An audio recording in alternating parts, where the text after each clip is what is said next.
Hello, I'm Janet Gorond, and I just wanted to introduce myself and talk to you a little bit about 𝐼𝐸𝐵𝐷. So my alcohol dependency, like many people, it kind of crept up on me over the years. There I was in my 20s and 30s, quite happy as a social drinker.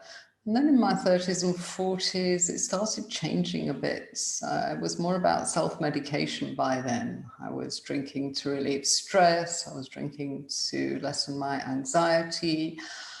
And I found myself knocking back a bottle of wine every evening without fail, and more at the weekends.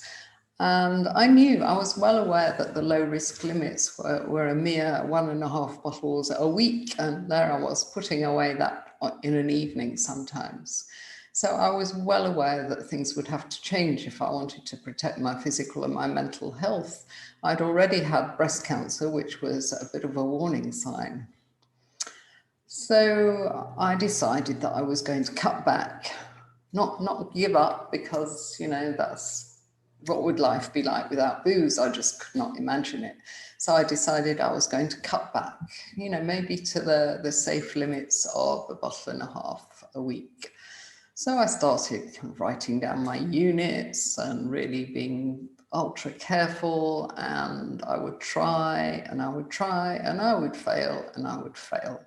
And I would manage, maybe up to 2 weeks at a time drinking sensibly, and then the wheels would fall off and I'd drink till I blacked out. And it was a nightmare. And it went on, it went on for years, trying and failing.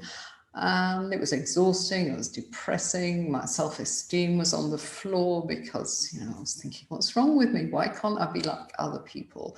Why can't I go out there and just drink 1 glass of wine? Why does it have to be 6?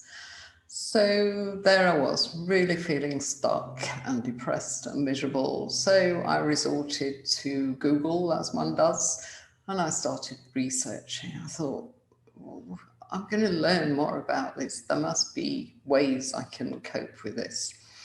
So I learned through my research, I learned 3 things. The first thing I learned was that one cannot cut back once you've crossed a line. I had crossed a line in my drinking, and there was no way I would be able to control it because I was addicted. So I would have to accept, I would have to stop, ditch the stuff, move on. The second thing I learned was that I would need tools, I would need strategies. It just wasn't going to happen overnight. I would have to do the work. So I would have to have things to help me, change a habit of practically a lifetime, a deeply entrenched habit. So that was the second thing. So I would have to stop. I would have to find things to help me with triggers and cravings.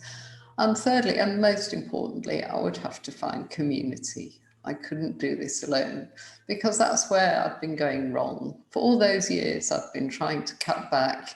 I'd been doing it quietly. There's a lot of shame in drinking, isn't there? Especially for us women. And I didn't want people to realize that I had this issue. So I kept it very quiet. And I would say to myself, I don't need to tell everybody about my problem. I'm going to sort it out. And then I'll go out there and I'll be able to just have 1 glass of wine like everybody else. So that was really keeping me stuck, because I wanted to keep it private. So the third thing I learned was I couldn't do that. I needed community. Okay, so 3 things there: have to stop, needed tools, needed community. So what I did next was I implemented all those 3 things. And I stopped drinking on the 23rd of May 2015. And I haven't had a drink since. Yay! And I feel amazing. It wasn't all plain sailing by any means. The first 6 months were a bit of a nightmare, and then it got easier.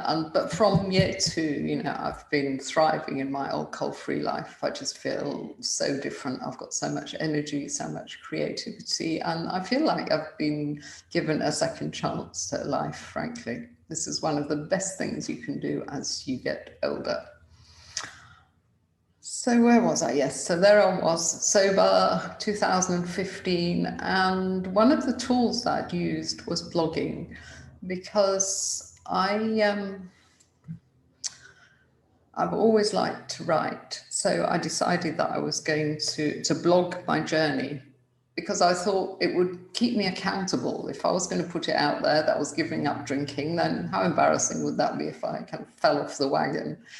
So I blogged. And what happened with that blog is lots of people started writing to me, and they said things like, oh, you know, well done you for giving up drinking. I've been trying for years. It's a nightmare, isn't it? I can't do it. Have you got any advice? So I would write to these people and give them advice.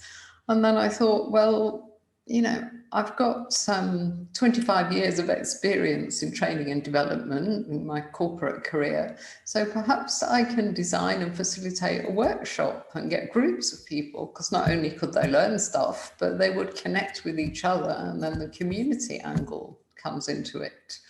So I decided to do that, and I did it, and we've run more than 60 workshops now and helped hundreds of people, and they work really well.